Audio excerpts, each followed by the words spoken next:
message to all of you. Before I even begin my own opinions, maybe even facts, I would like to begin by saying this. Don't let the devil or the evils, the principalities of darkness conquer your day. Become an energy person, or to become an energy person, you must start by protecting your energy, protecting your spirit. Uh, don't become easily influenced by things, and if you can stray away from it, it's best that you do. Praises to all the ancestors, and blessings to this conversation. Let it reach those who may have their own opinions. Likes and comments you can include. You can say whatever you want to say. You can talk about my skin or whatever.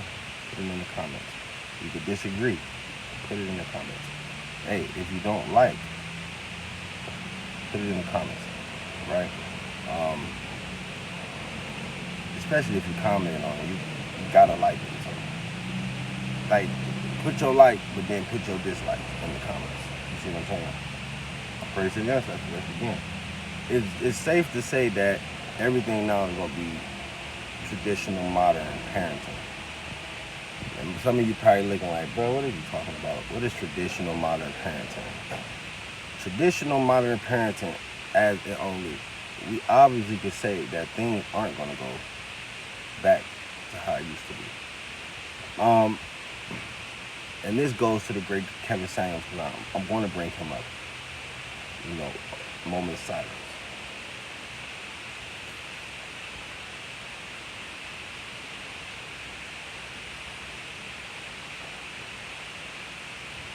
But this do go to the great Kevin Samuels. Not necessarily how he was talking to women, and although he was really talking to men first. That's how I kind of discovered him. But it's not necessary to talk about what he was talking about. All Kevin Samuels only did was spark a conversation, right? And with that conversation, certain things start to only be laid on the table, like truth, maybe lies, responsibilities, and accountabilities, like those type of things. But at the end of the day, regardless of what was laid on the table, even if the conversation could have turned out to only how to make a good dinner, right? It's a conversation, it's communication, it's something that's just being spoken about, that's just being speaked about, however you guys want to say it. So my thing is, with him only sparking a conversation, for him to only tell women that, all right, even if you, like, how can you ask for these type of men but want these type of outcomes? You're not wrong for wanting what you're wanting, the standards or whatever, all right? This is not me saying none of that shit. But this is only me saying, okay, I get what you want. This is what you want. Have at it, right? It's like, okay, this is like you tell a kid what you want to be when you grow up, right? Or a kid has in their mind that they want to do this or be this type of thing. Regardless of what you tell them, they still want to do it. Like, we know we all know some kids that just happen to just always want to do some shit. And the kid actually grow up to be maybe a police officer, maybe go to the army, work at Burger King, whatever. And he probably only 14 or 24, whatever the case, or whatever the age may be. This is what he wanted to do. Well, even if you told him or her, like, no, I want you to work here, or it'd be better if you worked to be a doctor or a mechanic or something, right? Because this is how you perceived it. In that kid or that person's eyes, they looked at it like, no, at the end of the day, this is what I want it to be, this is what I'm going to be, this is what I feel. That's what they go with. That's all that man was saying. Like, you can't get mad at what you don't receive at the end of it because of pretty much the choices and decisions that was made. And then after the choices and decisions that have already been made, you still want these things. So from my perspective, I'm going to speak based off percentages, because everybody, he gives his references.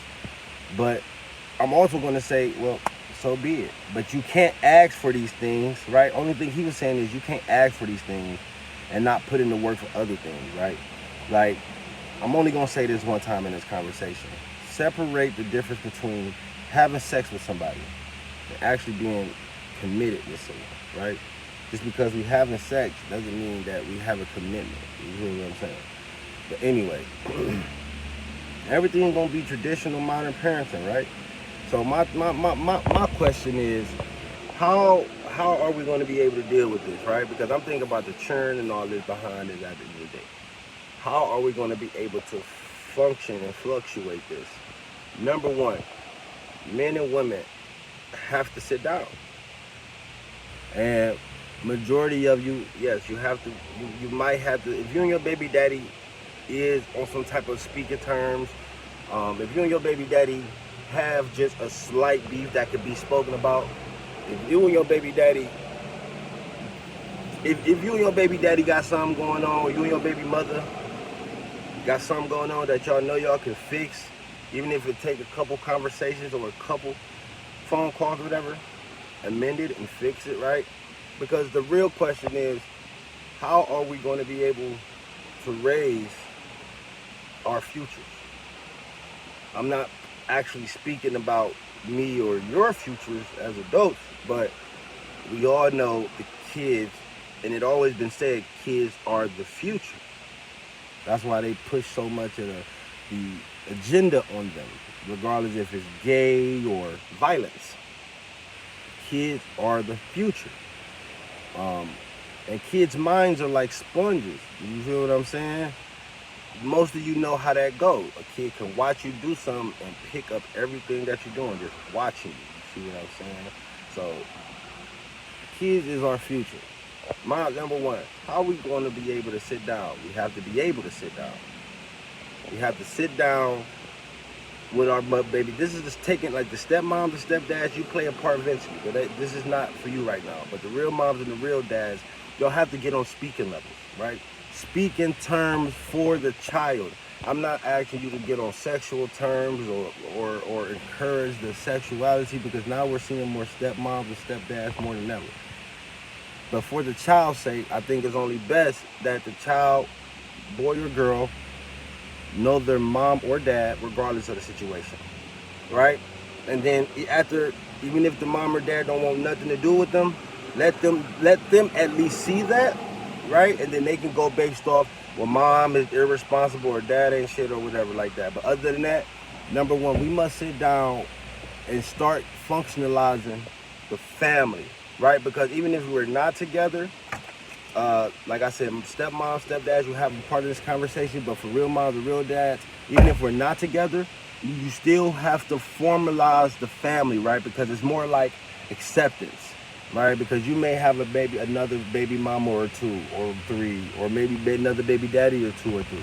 I mean, I'm just saying, man, this is the world we're playing in right now, and this is what it looks like.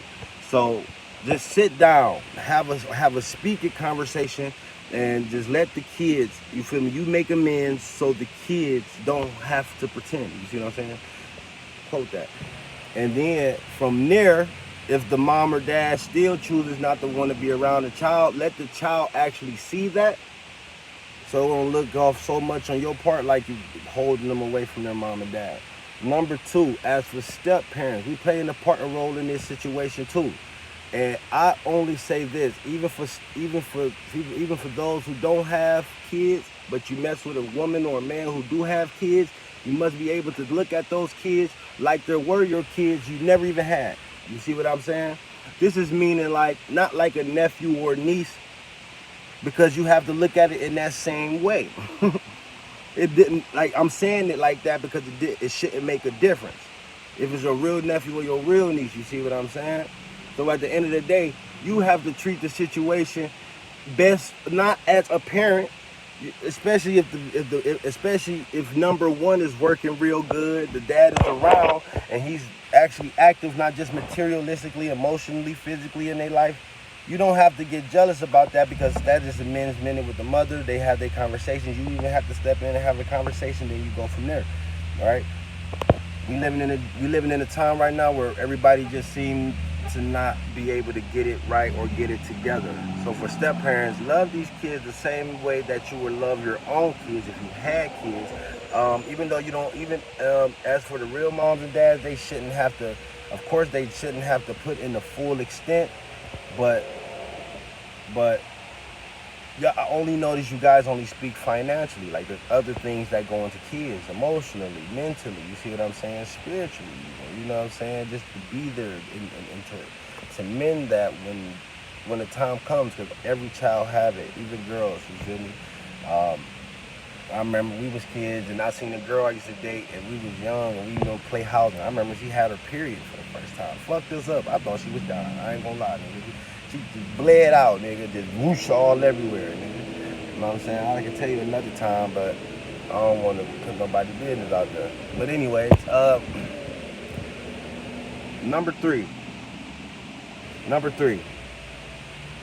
We got to be able to move the emotional traumatization. We have to be able to remove the emotional trauma in our lives that's hindering us to be able to love freely. Not our spouse, but to love ourselves freely. I've noticed, like, and I'm a young nigga, I've been in the streets, been shot at, been stabbed, did a little time, beat the case, all that kind of shit. Homeless. But you have to be able to heal the emotional trauma, because when it comes to our people, we already dealing with so much trauma that's really in our DNA already. You understand? We hold on to trauma not only from being kings and queens and greatness, we still hold that in our DNA. As the world shifting, it's going to activate, and some of those might not get it because they're blind to the third eye, but to those who do get it, they gonna get that shift and they gonna get that awakening. So like, you know if you're awake or not. You see the bullshit. But especially people that's my color, melanated, you ain't gotta put on sunscreen to go outside. I'm talking to you. Realize we dealing with trauma from all of that. Slavery, back in the day with our moms and dads, even with ourselves, we put ourselves through. You have to be able to take that and destroy it. And the only way that could be done, even if you have a few conversations, but a lot of those conversations have to be talk with yourself. And you may be wondering what to do with that energy. I tell you, exercise. I'm not saying go push 200 pounds, go run on the treadmill for 2 hours. I'm saying go take a walk for 30 minutes. Get out in nature. Turn your phone off. Really get inside your mind, because where we at right now as a people, we're destroying everything that we're building. And right now, as a people, we haven't built much. You see what I'm saying? So for people to go at Kevin Samuels, all he did was spark a conversation and attack your ego. Right? We all have it. But at this point where we at right now, we need to figure out what's going to work for us, because if our kids keep going off with this shit, especially with our music, you can hear it. We all traumatized. You can hear it in our music. If our kids pick up this shit and run with it like it's really free game, we have no future. Okay? So for those of us who 30 and plus, you're going to really have to keep having more kids to try to replace the kids that you lost from mistakes. And I have no kids, but I'm tired of seeing it. I'm a godfather and I have nieces and nephews, but I'm tired of seeing it. I don't think it was cool when we was out there doing it. You see what I'm saying? And that's on gangster. Free King Larry Hoover. God King Larry Hoover. At that. Hey, the ancestors know what's up. But yeah. I'm not gonna go into it. I might make a part 2, but those are the first 3 in my mind that I could think of and been thinking of days and week after week to comfortably express myself to you guys about our time and our culture. I think the biggest thing about making change, it shouldn't be about what we're making change of. Remember, you can make change out of $100 and still get its worth with pennies. Okay? We have to get serious, because if I can call and bank on the next 10 plus years, we can't just have this only percentage of our culture pushing for the change. If you feel like nothing is wrong, I'm not talking to you. Matter of fact, I might tell you to dislike it and move on. But if you honestly see, feel, spiritually know, knowledgeably, understand that our people need to start making adjustments. We have to make adjustments with self. I think one of the greatest things I got of that Biggie movie was when he said, and not Tupac, Puffy ain't say that shit. But it was said you can't change the world unless we change ourselves. And a lot of us don't realize we are our own worlds. You have your own energy, your own universe. Most of you can probably walk into a room and shift the energy of people in the room. I mean, you can walk in the room and everybody be talking and then they stop talking. Or everybody looking at you as soon as you walk in the room. That's energy, listen. That's energy. And I believe for a fact, I'm not gonna even say think, I believe it's time we need to start putting this energy back into self-love so we can start making self-adjustments, which will actually start to apply itself automatically. You see what I'm saying? Don't let the devil conquer your day to day. I say this all with love. I say.